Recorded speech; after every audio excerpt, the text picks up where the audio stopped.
Arkadaşlar merhaba. Bugünkü rotamız Sultanahmet Meydanı. İstanbul'a gelen yerli ve yabancı turistlerin ilk ziyaret ettikleri yerlerden bir tanesi olan Sultanahmet Meydanı hem tarihi dokusuyla, hem Ayasofya Camii ile, hem Sultanahmet Camii ile, Yerebatan Sarnıcı'yla, dikil taşlarıyla tamamen bir tarih hazinesi. Evet, Sultanahmet Camisi'nin içine bugün giremiyoruz çünkü yine restorasyon çalışmaları var. Ama bugün size bu videoda İstanbul'un en eski yapısını göstereceğim. Büyük ihtimalle sorsam İstanbul'un en eski yapısı hangisidir diye birçok insan buna cevap veremeyecek. Bunun cevabı az sonra videomuzda.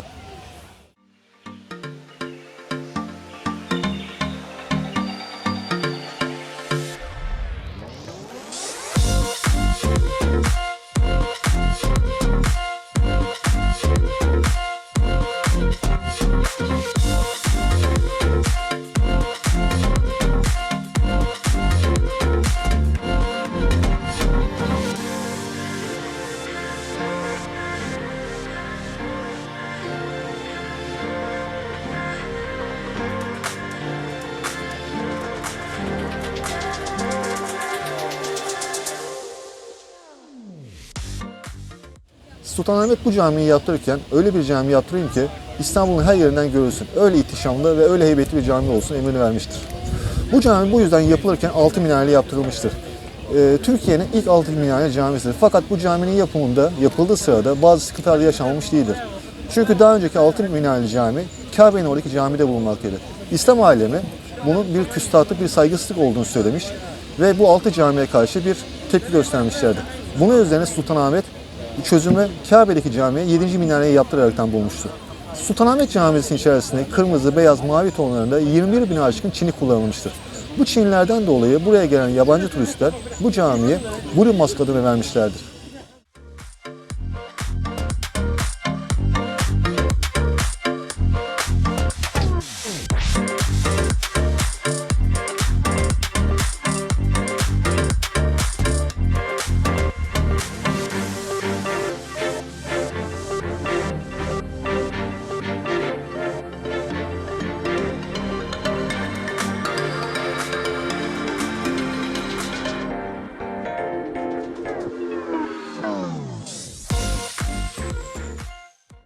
Ayasofya 532-537 yılları arasında Bizans İmparatoru tarafından bir Patri Katedrali olarak inşa edilmiştir.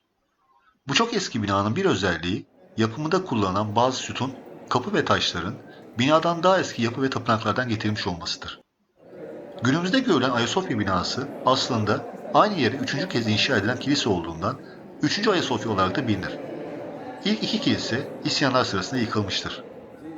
Ayasofya 1453 yılında İstanbul'un Osmanlılar tarafından fethedilmesinden sonra Fatih Sultan Mehmet tarafından camiye dönüştürülmüştür.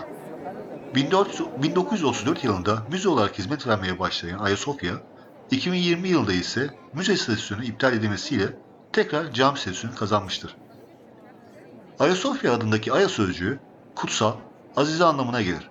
Sofya sözcüğü ise eski Yunanca'da bilgelik anlamına gelmektedir. Dolayısıyla Ayasofya adı kutsal bilgelik ya da ilahi bilgelik anlamına da gelmektedir. Ayasofya, Hristiyanlar ve Müslümanlar için hem sembolik hem de eksen olma anlamının yanında pek çok inanç grubundan insanlar için de turistik ve ruhsal bir çekim merkezidir.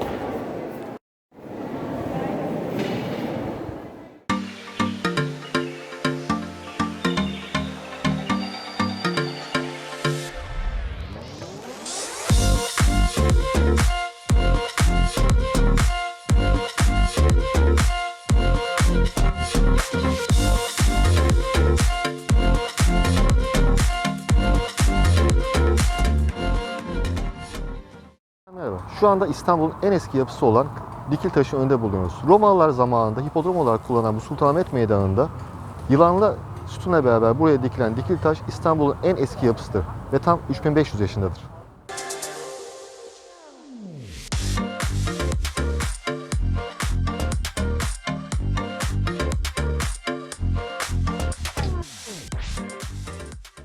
O yıllarda Romalılar dünyada hüküm sürüyorlardı. Mısır'ı işgal ettikleri zaman bu taşları çok beğenmişler ve bu taşlarını sökerekten farklı yerlere götürmüşlerdi.